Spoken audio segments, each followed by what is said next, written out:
Kompas Siang hari ini kami awali dengan informasi sidang pra-peradilan penetapan Peggy Setiawan sebagai tersangka pembunuhan Vina dan Eki berlanjut hari ini. Sidang beragendakan penyerahan kesimpulan dari pihak Peggy dan Polda Jawa Barat. Saudara, pada Jumat pagi, kuasa hukum Peggy Setiawan dan tim hukum Polda Jawa Barat menyerahkan kesimpulan pra-peradilan mereka kepada Hakim Tunggal Eman Sulaiman. Persidangan hanya berlangsung selama 10 menit.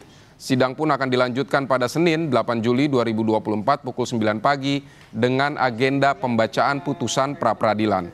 Saat menutup sidang, Hakim menegaskan dirinya akan memberikan keputusan secara objektif. Hakim memastikan tidak ada masuk angin dalam menghasilkan keputusan. Dari pemohon dan termohon terkait persidangan saya dari awal sampai hari ini. Dari awal saya katakan saya tidak punya kepentingan dalam perkara ini. Saya akan memutus dengan objektif.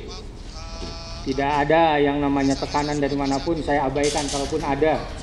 Saya akan objektif, saya akan memberikan putusan yang terbaik. Terbaik ini bukan terbaik untuk pemohon, bukan juga terbaik untuk termohon. Tapi terbaik untuk Indonesia. Amin. Ya, amin. Ya. Oke, dah. Kita agendakan untuk putusan hari Senin tanggal 8 jam 9. Insya Allah doakan saya biar bisa memutus dengan baik. Sudah didoakan dan saya bisa sehat ya seperti itu. Kalau ada yang bilang, oh hakim masuk angin, kalau dalam tanda petik tidak ada. Tim hukum Polda Jabar bersikukuh menolak dalil-dalil permohonan kuasa hukum Peggy Setiawan yang dilontarkan dalam sidang pra-peradilan di Pengadilan Negeri Bandung. Poin-poin penolakan itu dirangkum dalam berkas kesimpulan yang telah diserahkan kepada hakim.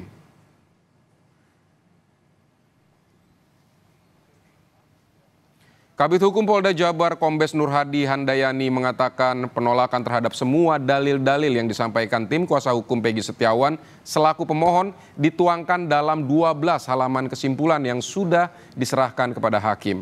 Adapun inti dari kesimpulan pra-peradilan itu menyatakan bahwa penetapan tersangka oleh penyidik terhadap Peggy Setiawan sudah sah menurut hukum.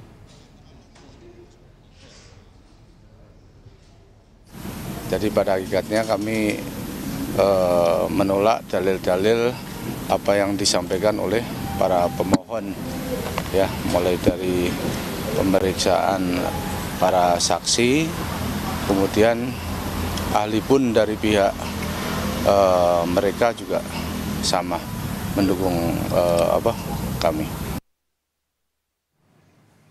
Saudara, langsung saja kita sapa jurnalis Kompas TV Vida Alatas di Pengadilan Negeri Bandung.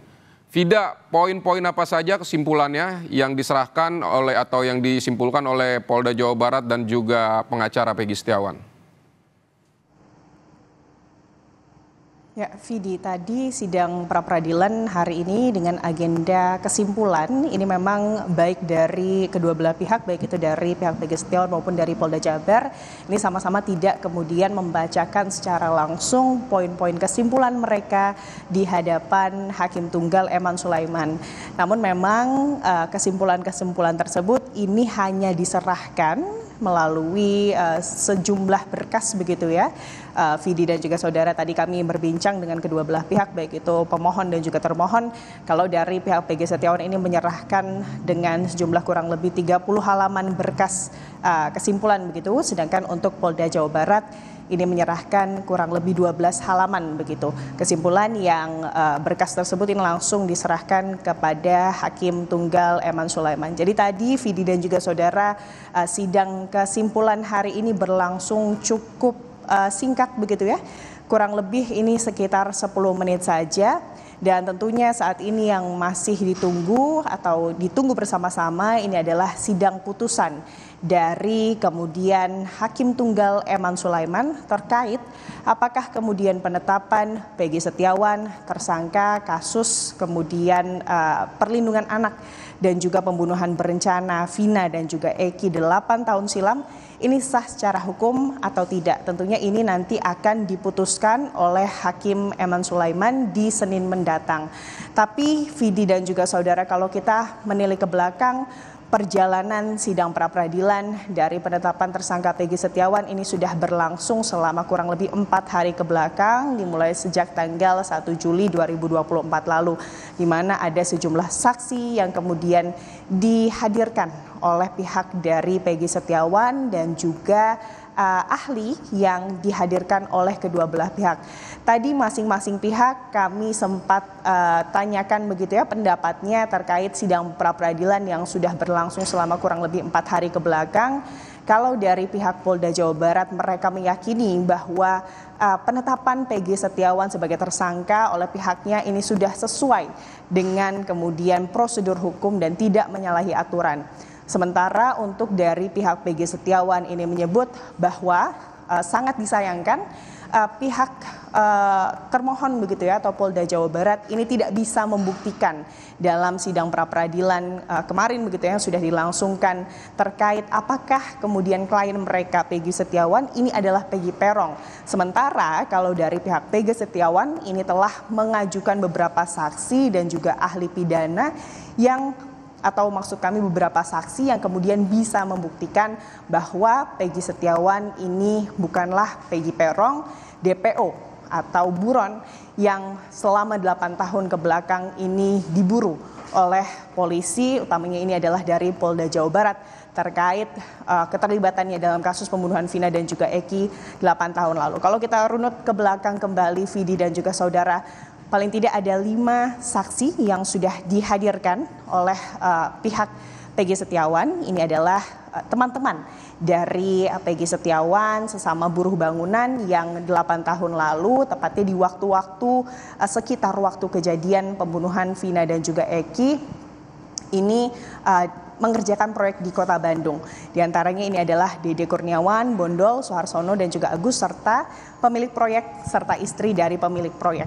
Dan tentunya kita masih menunggu, Vidi dan juga saudara, bagaimana keputusan dari Hakim Tunggal Eman Sulaiman terkait penetapan Peggy Setiawan sebagai tersangka kasus pembunuhan Vina dan juga Eki di Senin mendatang. Demikian, Vidi. Tidak, tadi Anda jelaskan bahwa penetapan Peggy Setiawan menurut Polda Jawa Barat ini sudah sah. Tapi apa alasan Polda Jabar menolak seluruh dalil dari pra-peradilan yang dilayangkan Peggy Setiawan yang menyatakan bahwa penetapan tersangka tidak sah ini?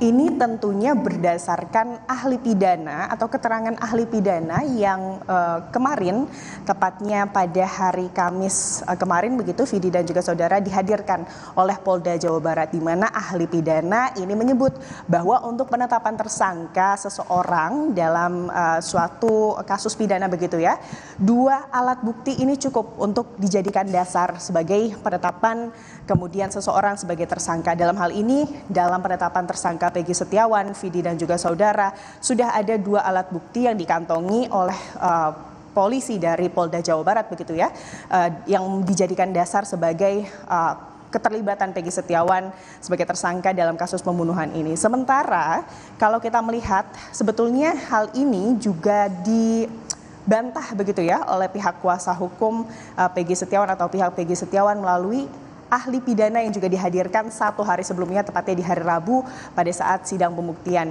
Di mana kalau berdasarkan ahli pidana yang didatangkan oleh tim dari kuasa hukum Peggy Setiawan ini menyebut seharusnya 2 alat bukti tersebut harus ditambah dengan kemudian barang bukti yang mendukung kemudian perbuatan pidana seseorang. Apalagi Vidi dan juga saudara, kalau melihat ini adalah bukan perkara pidana biasa, tapi ini menyangkut dengan perkara pidana pembunuhan berencana, sehingga barang bukti yang mendukung menurut dari ahli pidana dari pihak Peggy Setiawan ini seharusnya bisa dihadirkan oleh pihak kepolisian dari Polda Jawa Barat. Selain terkait alat bukti dan juga barang bukti, Vidi dan juga saudara, yang juga kemudian dibahas dalam sidang pra-peradilan penetapan tersangka Peggy Setiawan selama 4 hari ke belakang, ini juga terkait proses penyitaan barang bukti oleh Polda Jawa Barat, di mana berdasarkan keterangan